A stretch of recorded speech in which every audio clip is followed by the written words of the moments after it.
So we're thrilled tonight to have Dr. Power with us, and he'll be speaking to you about mining and local economic well-being. Thank you.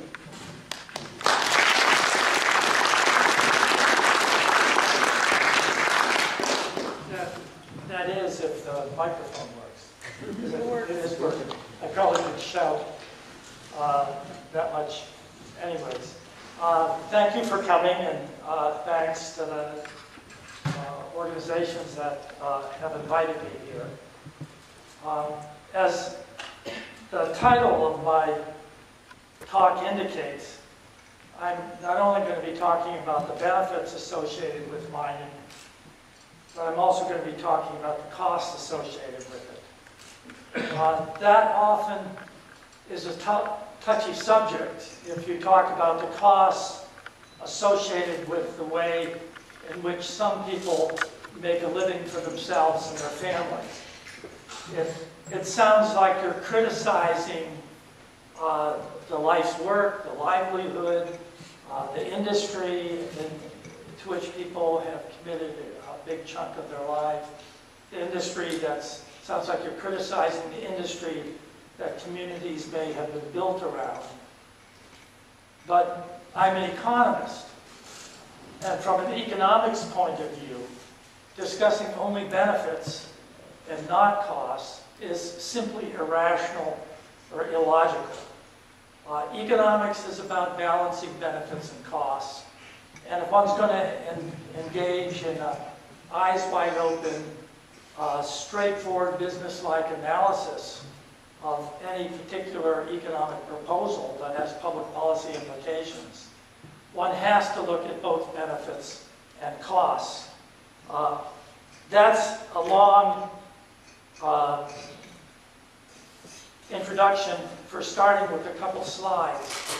I was, as folks say in Montana anyways, bred and buttered in Milwaukee, Wisconsin. I was born in Milwaukee, Wisconsin because my father's entire life since he had been a teenager was built around the iron and steel industry.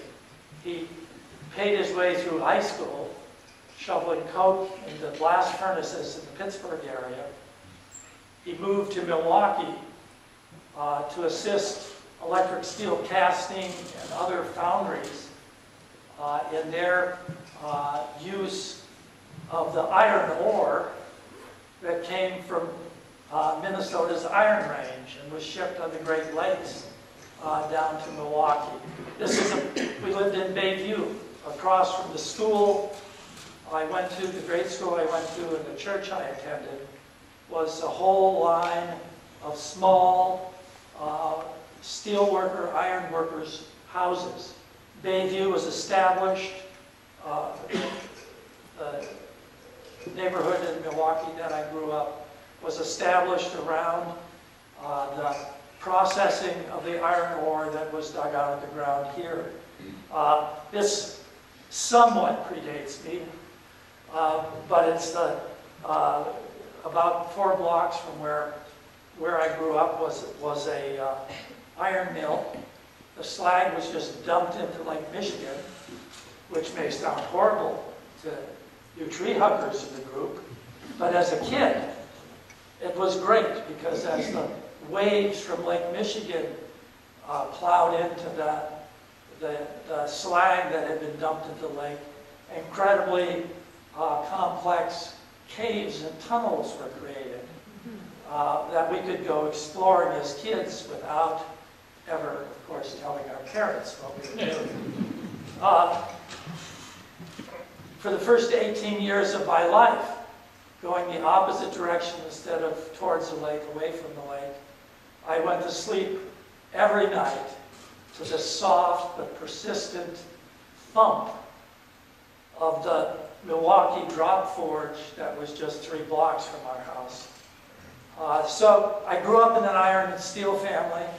The idea that I would be opposed to metal mining or metal production was absurd then.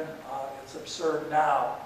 I just present that to say that the point of the talk is not to attack iron mining or copper mining or the processing of those ores.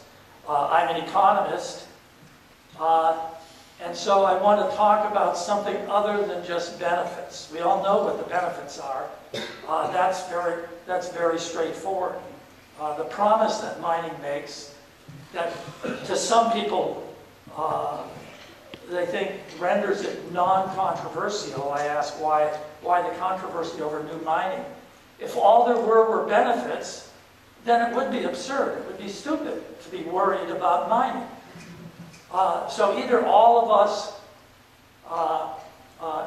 in Minnesota or the Upper Peninsula or Wisconsin or Montana or across the United States or around the world who are at least somewhat concerned about some of the costs, especially the avoidable costs associated with mining, unless we're all crazy, there's something else other than just the promise of mining. The promise of mining is huge. Very high-paid jobs, the highest paid blue-collar jobs you probably can find outside of the paper or chemical industries. Huge amounts of wealth, measured in the billions of dollars, are created by harvesting that gift of nature, by extracting those valuable minerals from the earth. In Butte, Montana, about 100 miles from where I live in western Montana, the mining area towering above Butte was called the richest hill on earth.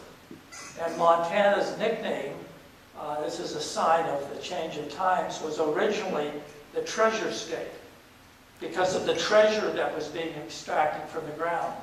It now presents itself, now that there's very little mining taking place in the state, as big sky country. So there's been a shift from the mining of treasure to simply the respecting and standing in awe of the big sky and all that represents to Montana. In any case, high-paid jobs, treasure, new income to households and governments. The problem is that it's presented as if that's all there is to mining, that they're pure benefits. In fact, economic impact analysis, even though it has that word economic in it, is not looking at all of the economic impacts. It's pure benefit analysis. It only totals up the jobs, the payroll, the payments to state and local governments, and then the value of that, the gross value of that output to the rest of the world as metal ready to be used in various industrial processes. Focusing only on pure benefits is not economics. Or if it's economics, it's what an economist would label as free lunch economics. But economists are notorious for constantly reminding us of the negative side of things by saying there is no such thing as a free lunch.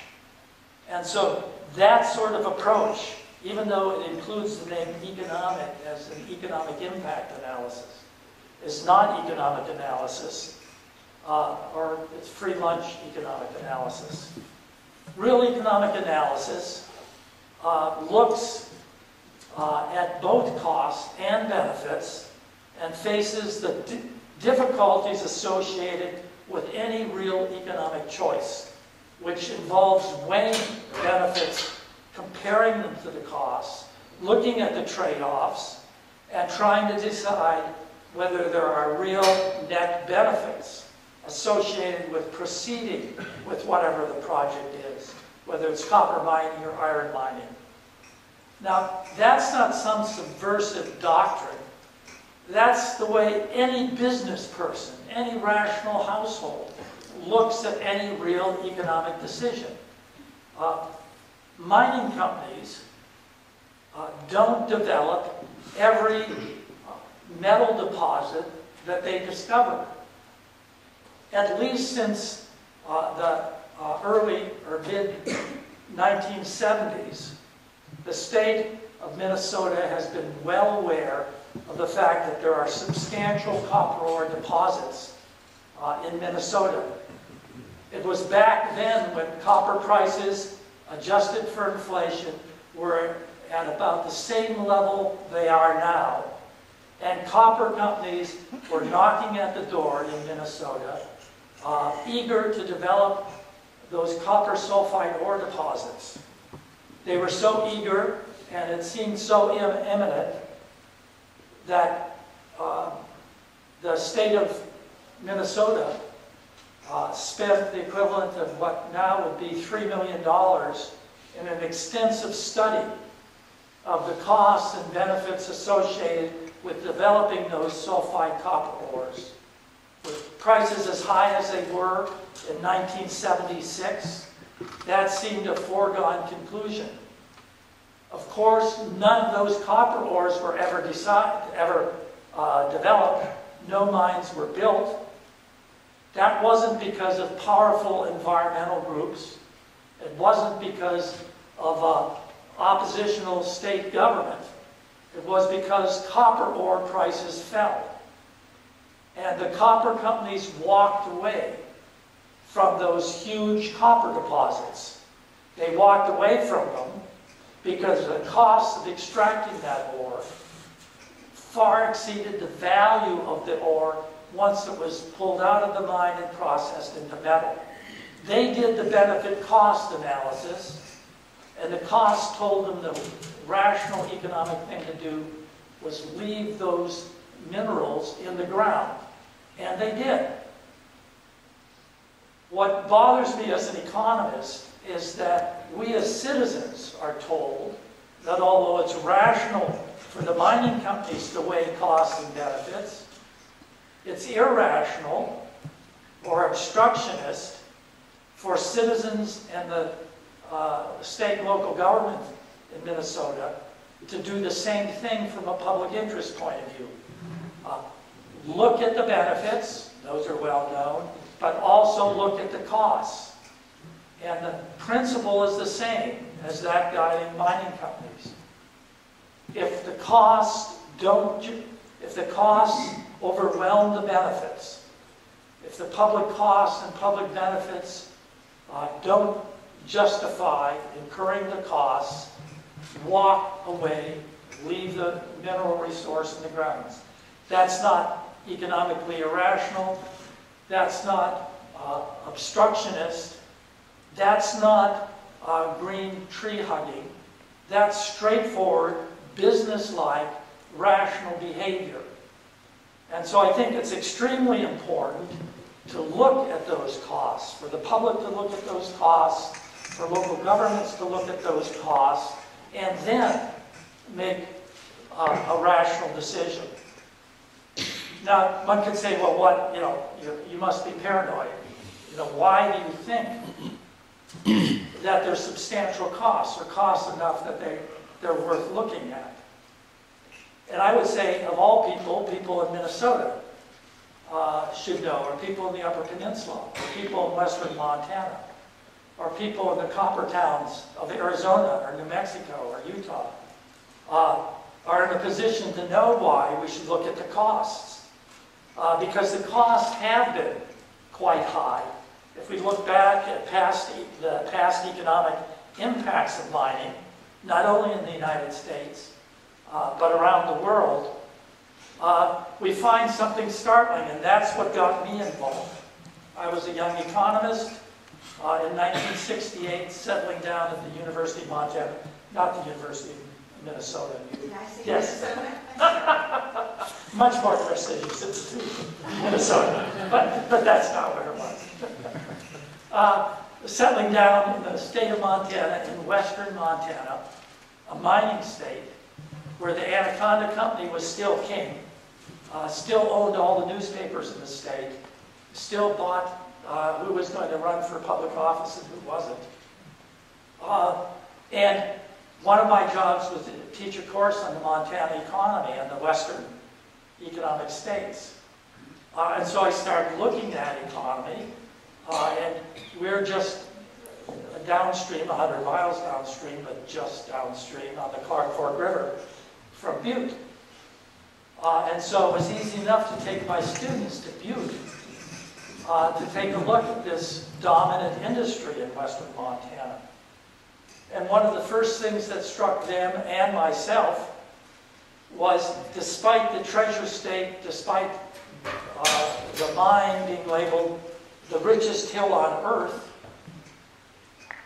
there was nothing prosperous about Butte. Butte hadn't been prosperous for half a century. The population was dwindling. The city was falling into the open pit. The uptown area, what used to be what somebody from Milwaukee would have called downtown, because we're sort of flat in Milwaukee. We don't have an uptown and downtown. In any case, uptown Butte, where all the high-rise office buildings, etc., were, was mostly empty. And the same was true of Anaconda, where the copper smelter was. It was a run-down town with tiny houses, many of them abandoned, and there was nothing to suggest the fortune that had been extracted from the ground, nothing to suggest the high wages that had in fact been earned by the workers there and used to raise the families there. And as I looked around the rest of the Mountain West and the mining towns, I found similar things in Arizona, in Idaho, wherever I looked. And then I began looking beyond metals and realized this was about the time of President Johnson's war on poverty, and realized that the oldest mining districts in the United States were in Appalachia. And heavy mining was going on then, is going on now in Appalachia, but Appalachia's become not a symbol of prosperity, but of persistent, ongoing poverty. Again, billions and billions of dollars of wealth taken out of the grounds, workers, many of them anyways, being paid union wages. And it's an area of high unemployment, high poverty rates, etc. So there is a problem, a conundrum, a puzzle in my mind. Almost wherever I looked at mining districts in the United States and later around the world, one didn't find mining towns as symbols of prosperity. And that's really what led me into studying much more closely over the last 45 years what I've labeled in many of my writings the economic anomaly of mining. We know what the promise is. The question is, why doesn't that promise appear to pay off? Why often does that promise proceed side by side with depressed, rundown towns and regions, lower average incomes, higher unemployment rates, higher poverty rates? I have in different studies that are readily available gone through quantitatively to demonstrate the fact that prosperity rarely is associated over the long run with sustained prosperity. The question is why. In case I list here are a couple of the publications that I've tried to deal with, where I tried to deal with that problem. One of them prepared for the New Mexico Bureau of Geology and Mineral Resources, New Mexico Tech, where I directly try to deal in a very short way with the economic anomaly of mining. One where the title sort of tells the story or raises the question. The book was entitled Lost Landscapes and Failed Economies, because of the fact that failing mining towns were largely synonymous with seriously disrupted social and natural environments. So the question is, and remains, how can that be? I mean, that is a big puzzle. How can enormous wealth live side by side and develop side by side with something that doesn't look like prosperity at all? I have a laundry list here, and I'm not going to try and go through them all. Having had a good dinner, I'm sure you would all be snoozing by then. Let me run through the list, and then I'll just deal with a couple of them. One of the reasons, as I'll talk about in just a minute, is the unstable price and demand for commodities, especially metals, metal ores. And I'll come back to that. Second is amazing labor displacing technological developments. Mining is one of the oldest industries. If one's thinking about industry as in the Industrial Revolution, metal mining goes all the way back to just after the Stone Age. So it's something we've been doing for a very long period of time, and we've learned to do it better and better from a business point of view, meaning using less and less labor. Those are tied together. The very high wages paid in mining are justified by the ever-increasing productivity of miners because the technology has allowed them to become more and more productive. The mines could afford to pay more and more of them, to pay them more and more, but hire fewer and fewer of them. The environmental damage, mining is landscape intensive. It has to move, especially modern mining going after ore that often is a fraction of 1% metal. Huge quantities of material have to be moved, and then huge quantities of material have to be processed to extract that metal from them. That's hard to do without degrading the landscape to a certain extent. As an economist, that's not primarily an environmental problem or an aesthetic problem. That's an economic problem. In 21st century America, the attractiveness of an area, its ability to attract people, workers, and businesses is extremely important in a community's competitive position, especially if technological change is steadily reducing the amount of employment that will be associated with the mining. Other business activities have to be coming into the community to replace the labor displaced by that improved technology, that higher productivity. If a community cannot attract those new people and those new businesses, it's on a long slide downward, as many mining towns have been.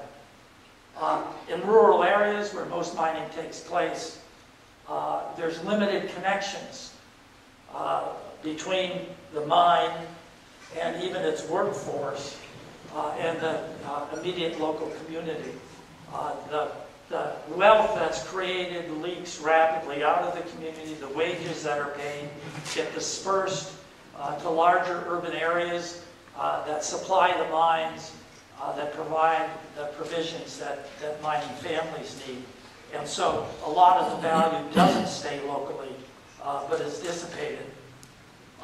Mining, in fact, displaces other economic activities. Now that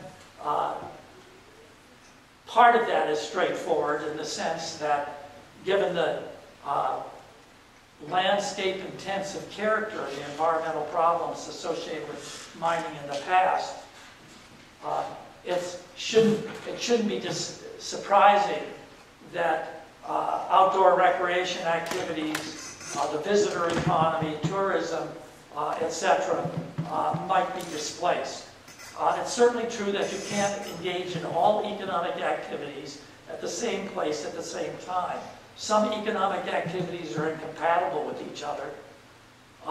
And mining seems to have had a problem in that regard, partly because it often has dominated communities. Often that's the only game in town. Often the communities become more or less company towns that aren't very welcoming to entrepreneurs or new types of businesses. And the net result is that the mining town is caught at some point in the past and isn't able, despite major efforts, to motivate ongoing economic development separate and apart, a diversifying type of economic development separate and apart from the mining. Finally, of course, all mines ultimately at that particular location run out of economically viable ore to mine. That used to take a very long period of time. Copper ore is still being mined in Butte, Montana. After almost 150 years, the mine is still operating.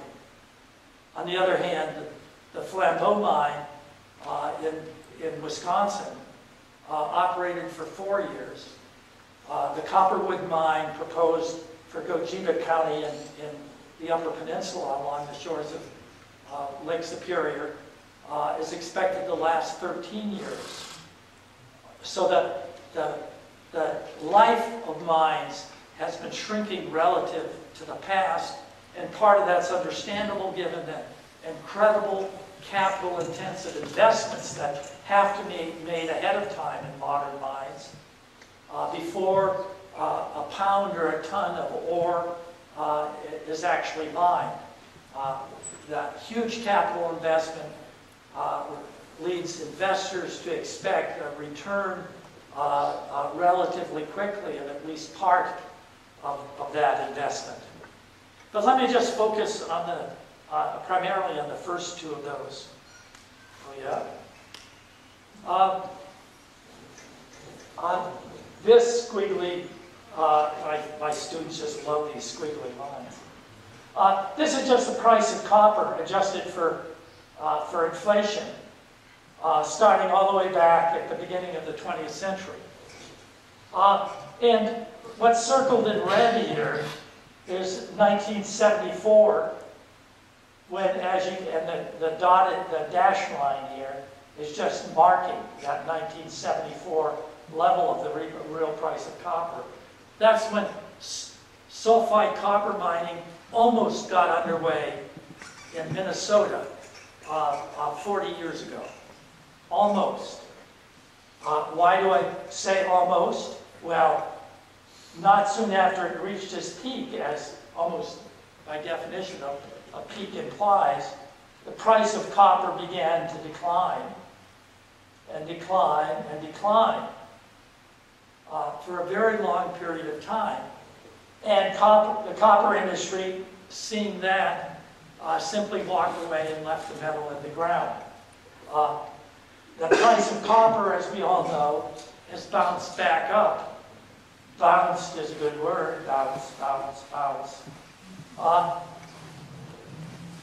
That's a long history. You know, a peak followed by a decline, a peak followed by a decline, a peak followed by a big decline, a peak followed by a decline. Decline, decline, smaller declines, another decline, another decline. That's the history. That's a century of copper prices that motivate, finance copper mining. As we stand here, it would be easy enough to take the copper price as it is and just send it forward as a straight line. One could take the projected new employment in a new copper mine and project it forward as a fixed number, or the payroll, or the revenues that government, state and local government will collect.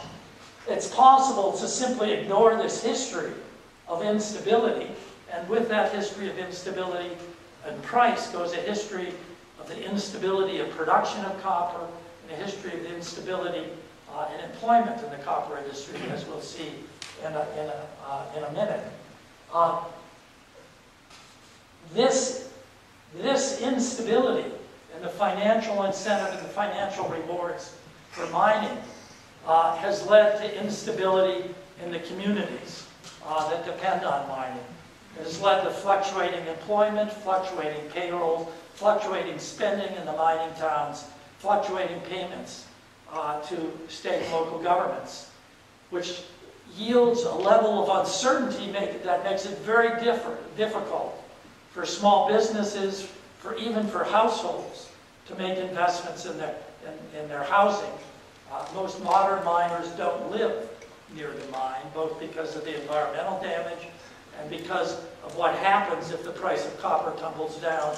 They don't want their home to become worthless. But that carries over, and this lets me lead into the technological change question. 100-year history. Today we are in a period of dynamic international economies affecting each other in quite a different way. Well, let's save the questions to the end so I can finish. All I would say is that is not new. The Anaconda Copper Company started mining in Chile and South America in the early 20th century, was a part of an international trade in copper all the way along. But that is part of the argument that this time will be different, and I'll come to that in just a minute. This is more than a little busy, but it's simply looking on the one hand, first at the productivity of workers, or the inverse of that.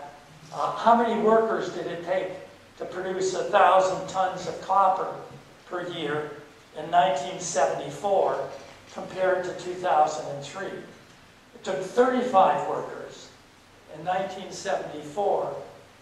It took 7 workers in 2003. A fifth of the workforce was necessary. So if copper production was at about the same level in both years, which it was, one would need only a fifth as many workers.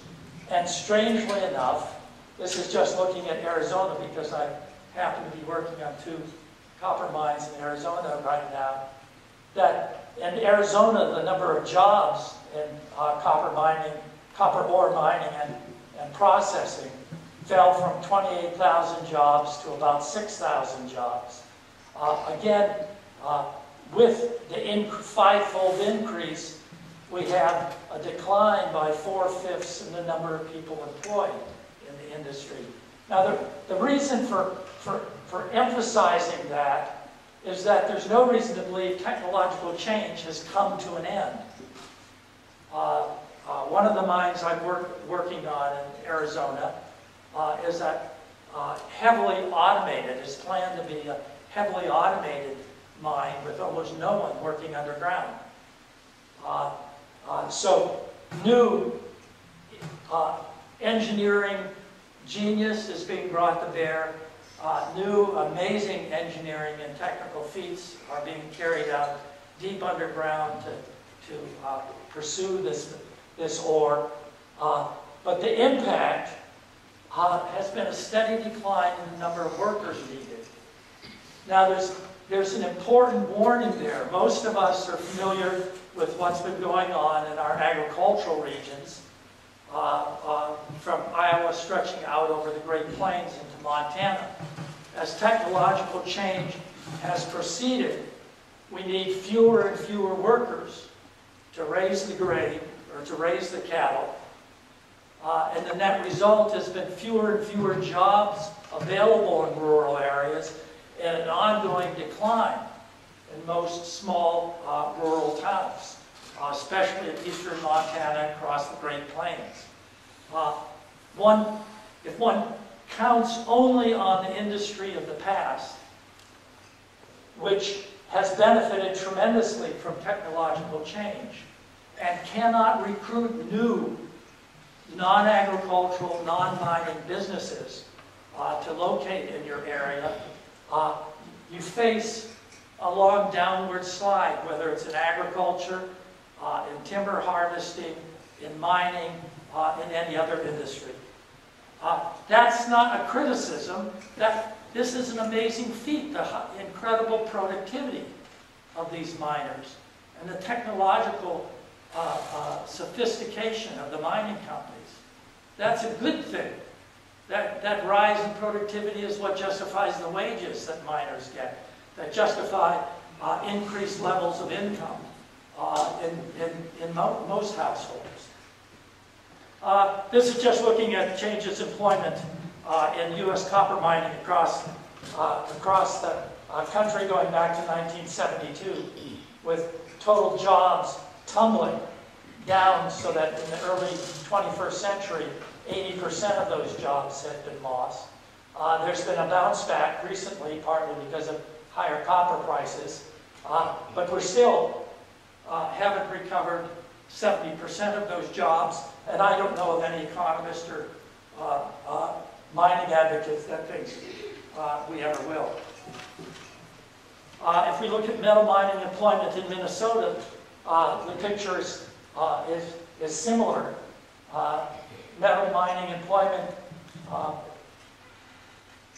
reached a peak back in the late 70s at approaching 16,000 jobs, and then took a long, painful ride down to where over 12,000 jobs have been lost, almost 4/5 of the jobs, almost 80% of the jobs.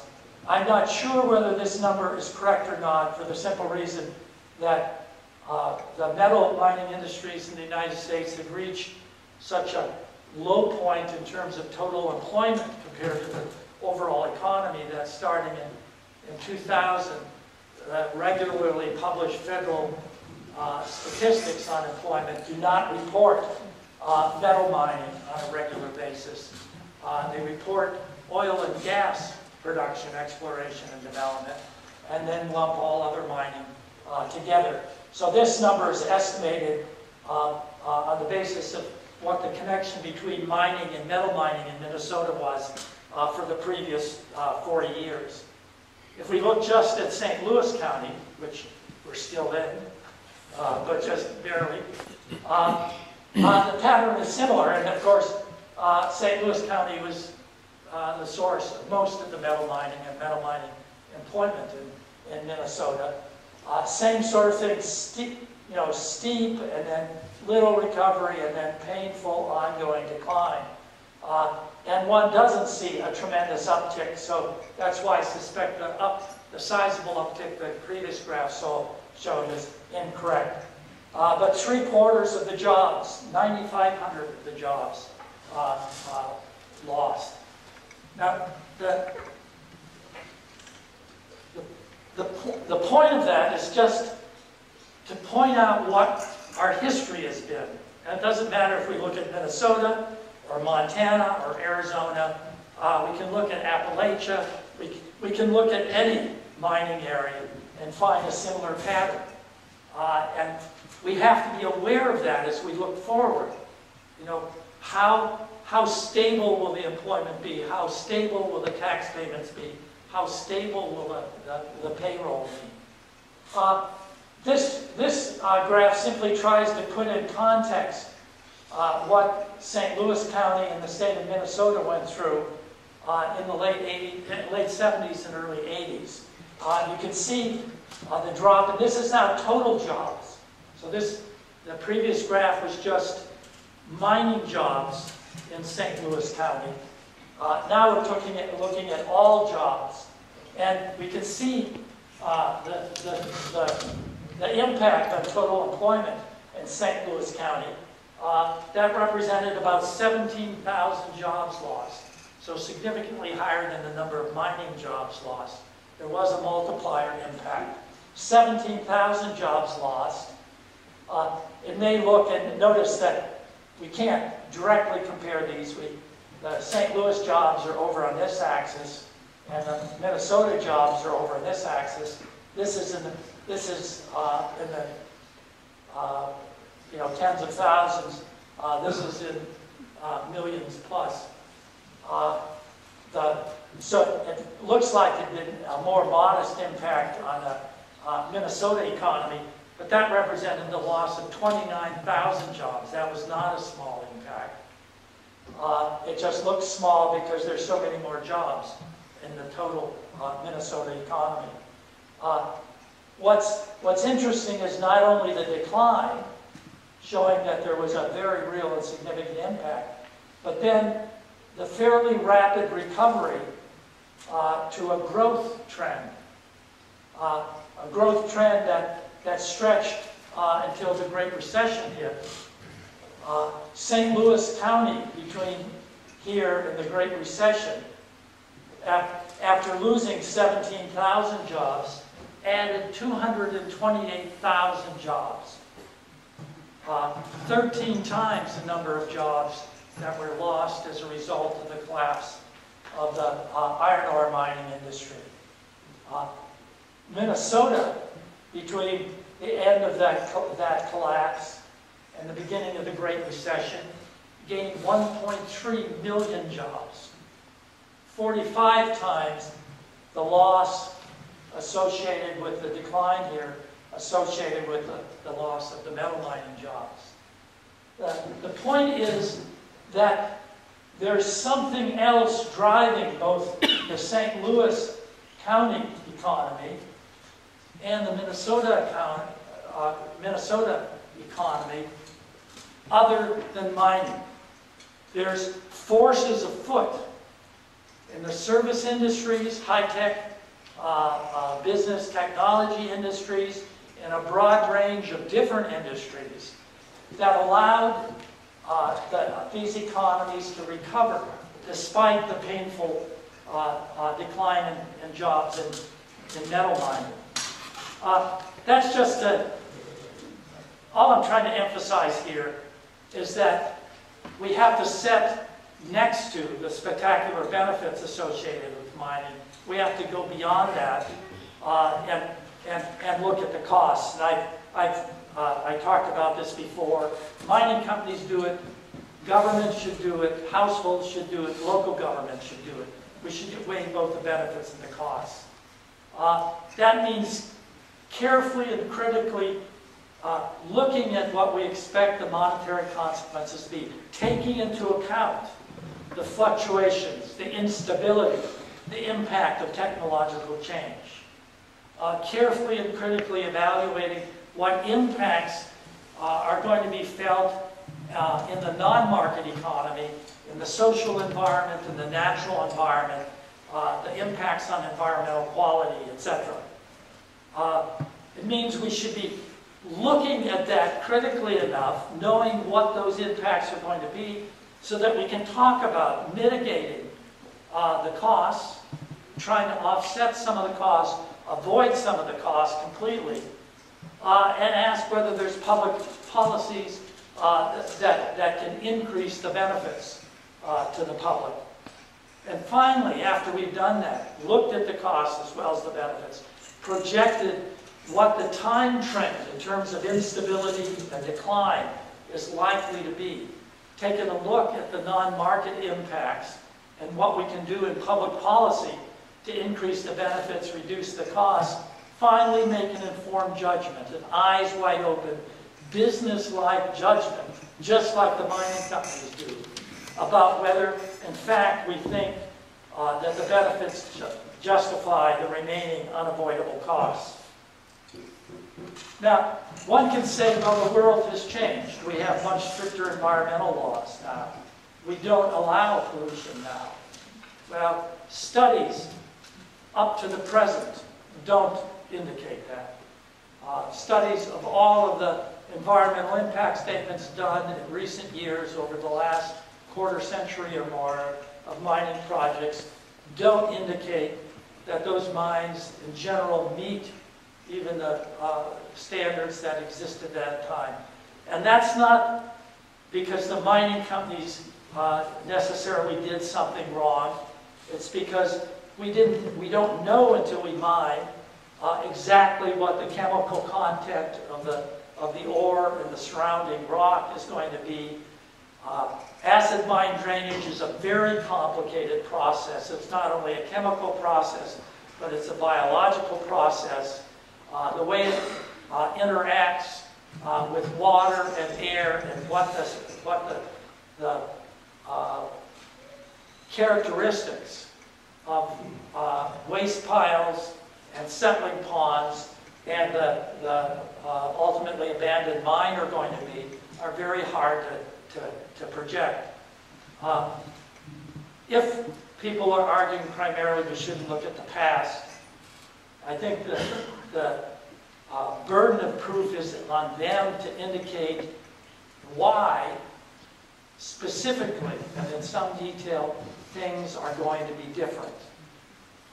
Copper ore prices are still fluctuating. Nickel prices are fluctuating even more. We've been through wild fluctuations in both oil prices and natural gas prices, with a very low now. Some people now are projecting that natural gas prices will be low forever. I've got real doubts about that. We know what the history has been. We know the market characteristics that drive that history of fluctuation and world market prices. We have a good part of a century and a half to warn us that things may be more complicated from an economic perspective than the pure benefit presentation of the promise of mining. I think we need to, even though it runs against our nature, we need to avoid collective amnesia about the past or wishful thinking about the future, and be as hard-nosed as mining companies are in weighing those costs and benefits. I've already tried to emphasize the importance of non-mining sources of income. I mentioned that earlier. We need to understand, and I think this is really crucial, we need to understand how it is that the Minnesota economy was able to expand the way it was despite the declines in the mining sector, how the St. Louis County economy was able to expand. That tells us some stories about diversification. It tells us something about the economic opportunities that are out there.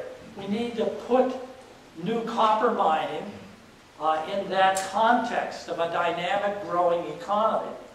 One reason for emphasizing this is that often people, especially mining advocates, say, look around, your economy's collapsing. You have no alternatives. Your future is bleak without mining. What they're saying really is that you're beggars. You have no alternatives. You can't afford to be good choosers. This is an offer whose positive benefits are so good that it's an offer you can't possibly refuse. I would argue that if you look at how the Minnesota economy has performed, how the St. Louis County economy has performed over the last several decades, and other mining, ex-mining, or states with shrinking mining economies, you will be surprised at how well the economy is actually doing, and that you are in a position to be good choosers. In fact, you have an obligation as good citizens to be critical choosers and make a choice. Hard-nosed economic, business-like choice after weighing the benefits and the costs. I've got to finish up. Whoops. That finished up in a hurry. That's not to say, and I'm not trying to suggest that the answer to the question about sulfide copper mining, or any sort of mining, in different locations is easy. It's not easy. It's a real challenge, especially in areas that have committed to mining in the past and feel that there's limited economic alternatives available. It's hard to not embrace almost anything that comes along, and that's human nature too. That there's some wisdom in that. I think, though, that one has to, again, try to be hard-nosed and take it as accurate a look as possible. As you look forward, how do we avoid stepping back on the roller coaster that mining has put us on for the last half-century? That wasn't an accident. That wasn't unusual. There are crises in mining throughout the last century and a half. We want to look to see what sort of steps can be taken to protect public institutions, families, and communities from that sort of roller coaster again. How do we avoid damaging the natural environment that has increasingly become an important competitive advantage for communities trying to attract new economic activity? It's not just an environmental issue, it's an incredibly important economic issue. And in Minnesota, especially in northeast Minnesota, that means looking at water and water quality and protecting it as well as you possibly can. That is not a short-run resource. It's not just an aesthetic resource. It's going to be the basis of northeastern Minnesota's future economic development and prosperity. And I think it's crucial to make sure that no permanent damage is done to that. Sulfide copper mining can, if not done extremely, extremely carefully, lead to permanent, and by permanent I mean, what's the word? Treatment in perpetuity. That means for eternity. For 1,000 years from now, somebody will have to be dumping the lime into the water to bring the pH level back to where that water can sustain life. You don't want to get into that situation. Many mining areas around the world have, and I think it's incredibly important to make public policy decisions now to assure that you don't end up in that situation in the future. Now I will say thank you, and I'll be happy to take questions.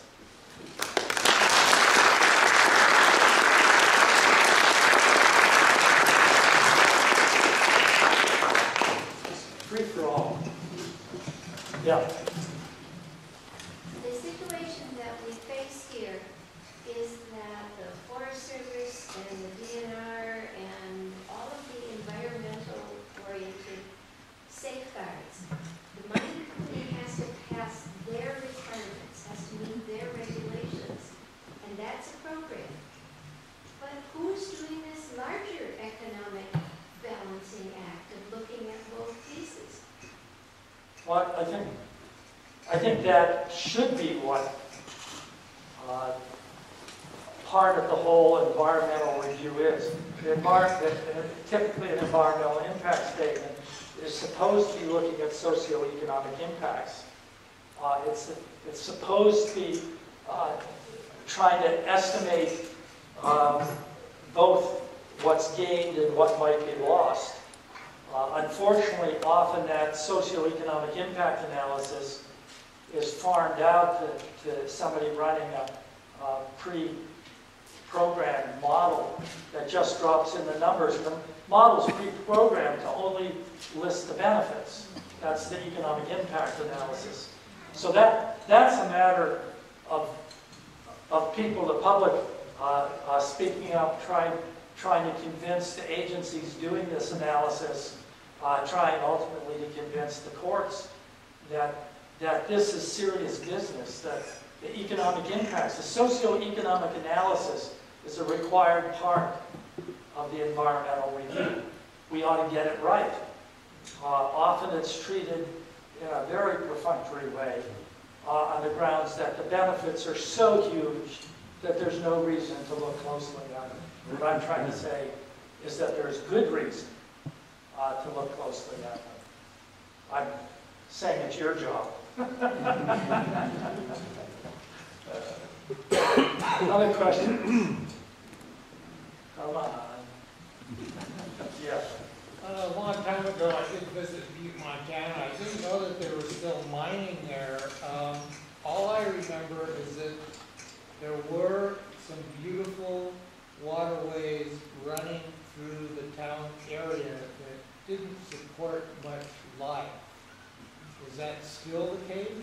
Well, it's not entirely the case anymore, thanks to a terrible business mistake on the part of an international oil company that bought the Anaconda company, but also bought its environmental liabilities.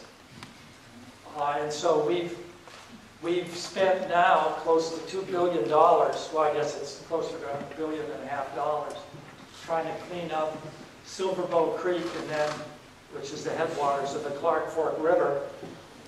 It's the longest Superfund site in the United States. Stretches, strangely enough, from Butte to Missoula, Montana, where I live, where we just got done spending several $100 million removing silt that formed behind a dam built by the Anaconda Company, just on the outskirts of Missoula.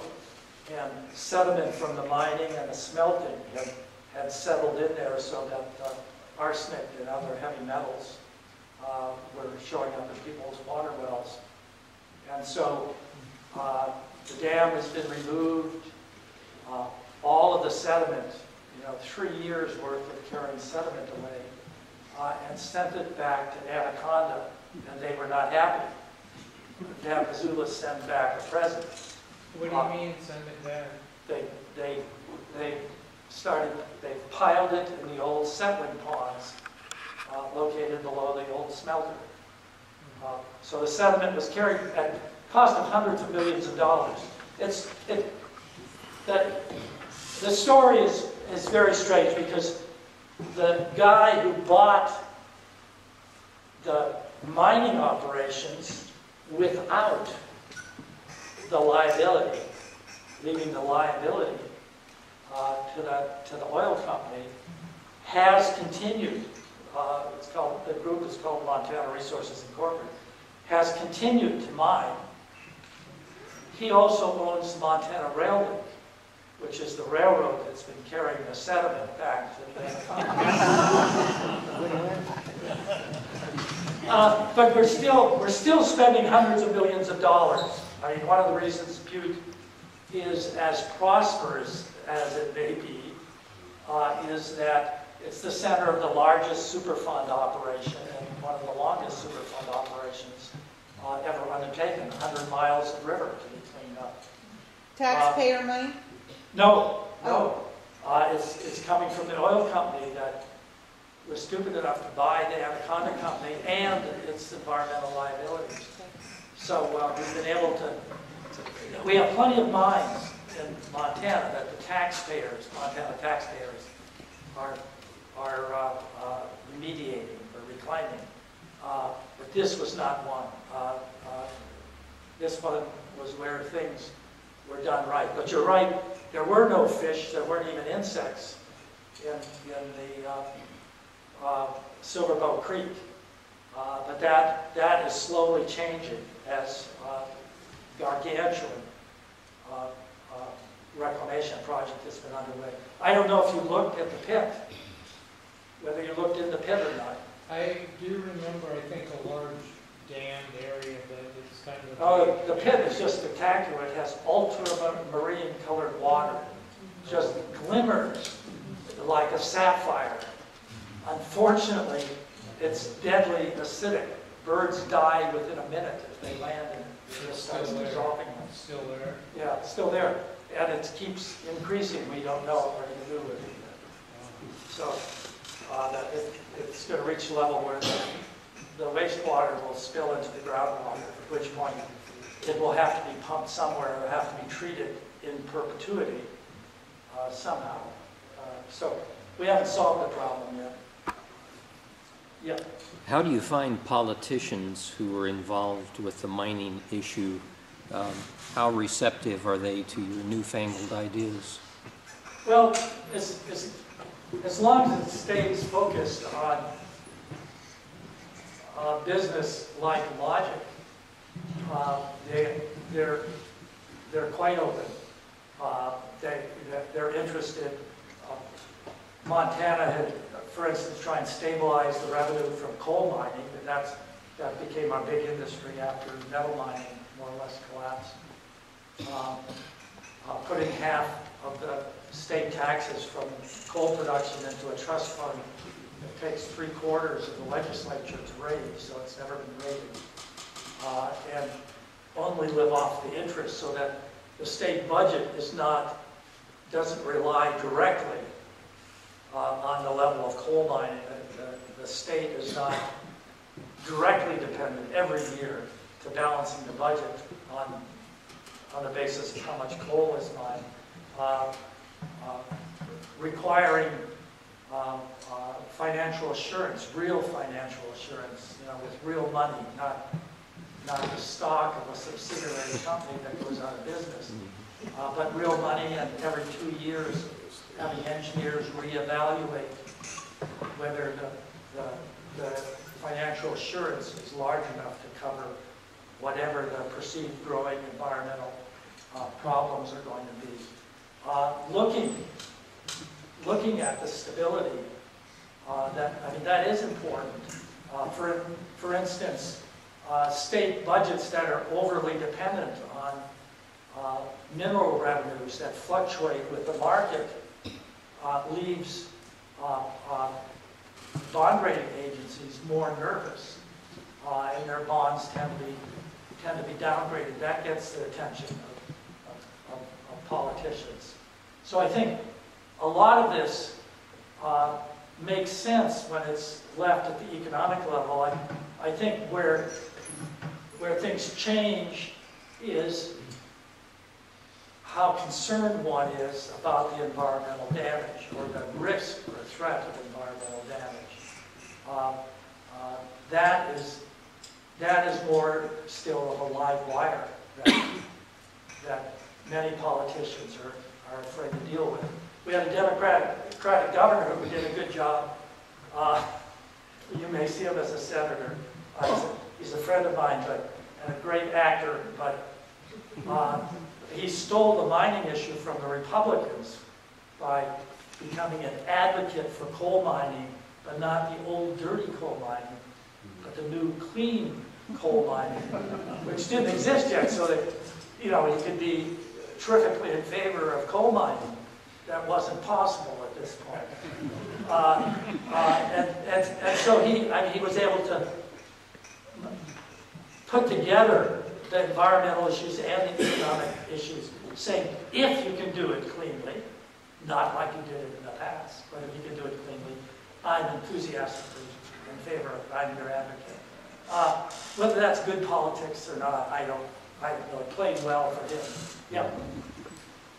How would you, as an economist, integrate the answer to the question, a cost-benefit analysis?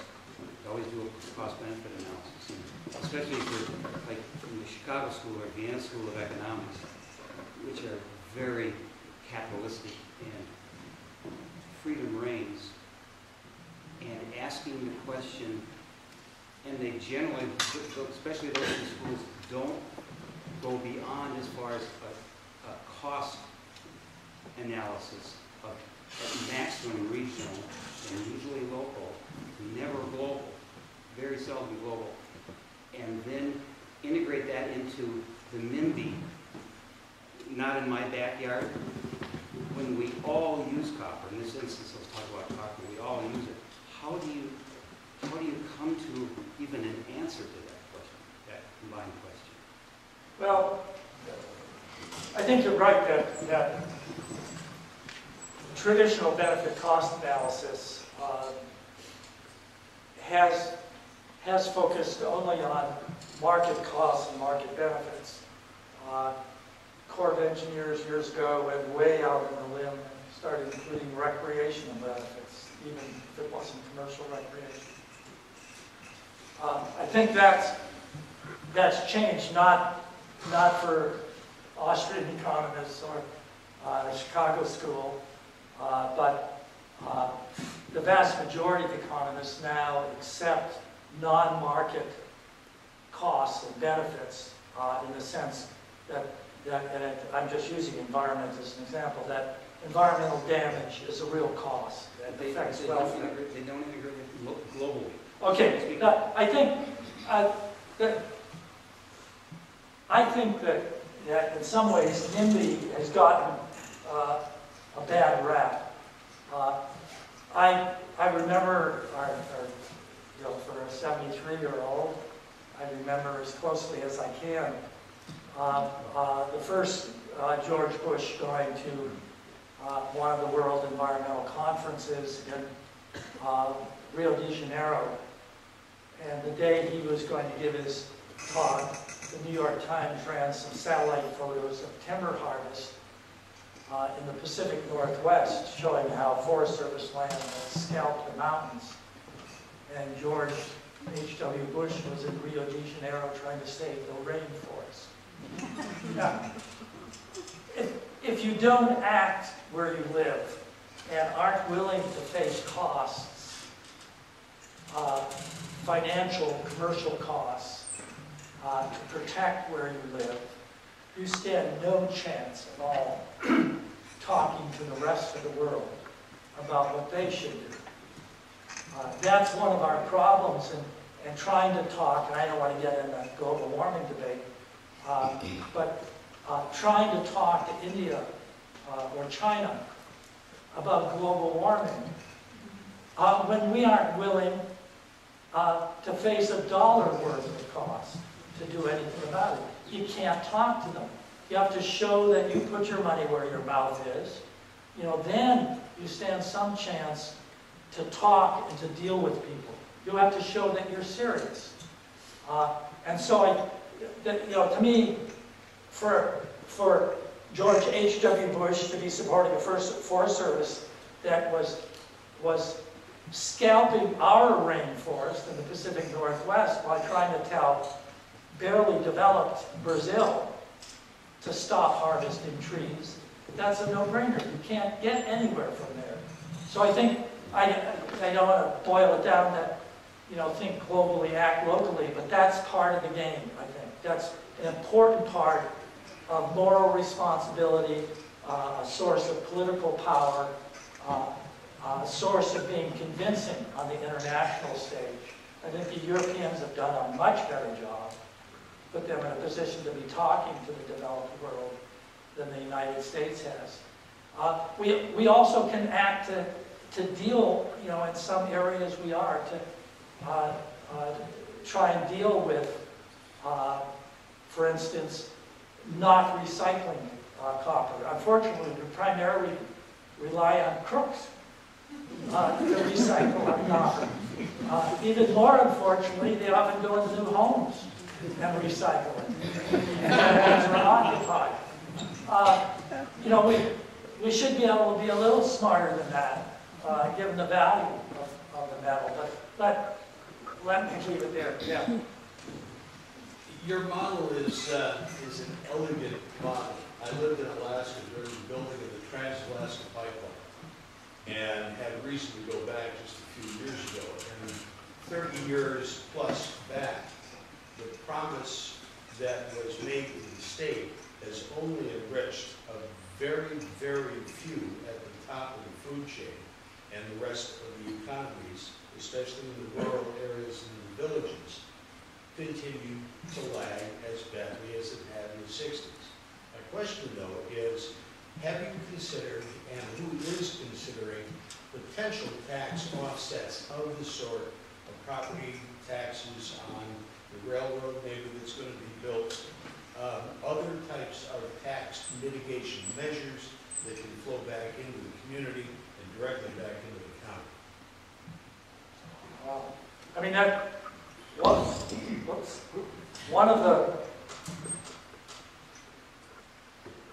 problems is that mining states or mining areas often have among the lowest taxes on mineral development. And that's not surprising. That's the way the politics work out. That certainly was true in Montana. The Anaconda Company helped write the state's first constitution that forbade the direct taxing of minerals as they were removed from the earth. We had to rewrite the constitution to change that in 1972, so we lived with it for a very long period of time. The answer is, I mean, that's a straightforward political question. How do you organize people so they realize that, I'll stick with Montana, they live in the treasure state, but they aren't getting any of the treasure. And that's not, I'm not just picking on mining. The agricultural industries in Montana arrange for a special property category for agricultural property. The wood products industry arranged for a special tax category, property tax category for growing lumber. And the net result was it was small businesses and households that had to carry the bulk of the burden. I'm an economist, not a political scientist. I can smile or cry at the irrationality I see. But how to organize to change that, I think, is both political and educational. And I'll just leave it at that. Yeah, sorry it took so long. No, that's fine. I've heard on more than one occasion that China is purposely stockpiling great volume of copper to influence market fluctuation. Can you speak to that? Do you have any? No, I haven't. I partly because I've been working for the last several years on the issue of coal exports from Montana and Wyoming to China and trying to understand that market. I have been studying the Chinese economy. That, just as the United States for a while, whether they're doing it so that they can manipulate prices, I don't know. They are, shy isn't the right word, but they are very concerned about dependence on foreign markets. You know, they've tried to limit their imports, for instance, of petroleum products, which is one of the reasons they burn so much coal. They've gotten upset over the level of coal imports, and that actually has been, much to the concern of the Australians, has been coming down recently. Just as the United States used to maintain strategic stockpiles, we still do with oil, I think. And presidents are always encouraged to manipulate by releasing oil, or oil prices were low, they'd probably be urged to increase how much we were stockpiling. But we've stockpiled copper and platinum and a broad range of metals for defense purposes. And the Chinese are the ultimate, I shouldn't call them xenophobic. I mean, how could they be worse than us? But they don't want to be exposed to external pressure. And so it wouldn't surprise me if they were buffering things. I think it's also important to point out, though, that the Chinese plan, and I don't know how much central planning goes on as opposed to central government wishing, because it's a very complex political setting, mixing free enterprise with kleptocracy and oligarchs of different sort with, you know, do-good socialist planning or something. I mean, it's trying to make sense of the whole thing is hard. But they are worried about their emphasis on energy-intensive primary industry. They intend to move away from that rather than emphasizing selling steel to the world. They want to emphasize more selling what gets most people's attention in the United States, electronic goods or other manufactured goods. They want to move to the next stage of economic development where you aren't primarily producing coal or steel or cement, where you're diversifying away from a 19th century industrial economy. What that's going to mean for the demand for for both copper ore and copper as well as iron ore. I don't know. I think it may mean that the demand for American energy sources won't be as high as people think. But it's, having tried for 3 years to understand the part of the economy that's not straightforward market and decisions that are being made, I'm perfectly willing to surrender. That's almost as hard as studying American economic policy and what the Fed is doing. I have no idea, sorry. Yeah. Autoclave refinement of ore, have you ever seen that in operation? No, that's part of this time will be different, and I'm not making fun of it at all. But the idea that you can refine things in an enclosed crucible so you can control the emissions down to almost any level you want and recover lots of them. That's being proposed, that's being worked on in dramatically different ways in the, it's not oil shale, what do we call, oil sands. I want to get to western Colorado and Utah. Whatever it is. Anyway, it was one of the, going to be the alternative petroleum we're going to get out of this shale, oil shale. And one of the processes, the federal government was subsidizing different alternatives, two totally opposite. One was the equivalent of an autoclave. We're going to heat the oil shale in a totally enclosed area and control instrument and control the emissions that way. The other was in situ gasification, where one of the proposals was they were going to use electricity to freeze the external boundaries of the area and then put two giant electrodes into the shale to heat it up and to liquefy the oil. So one totally open and the other closed. I haven't seen, there's incredible things being proposed, but most of them that I've been looking at around the United States don't involve closed processes. They involve very familiar processes, especially on the mining side of things and the concentrating side of things. For most mines these days, copper mines, the copper ore is being shipped elsewhere. I should say, the sulfide copper ore is being shipped elsewhere to be smelted and refined. Oxide ores are often being turned into metal at the mine site. Do they still use the sulfuric acid leaching process out west? Yeah. Now, one of the suggestions that one of the new mines is to use the sulfur in the sulfide ore to produce the sulfuric acid that then can be used in the oxide side to produce the copper and try and keep them in balance in that sort of way.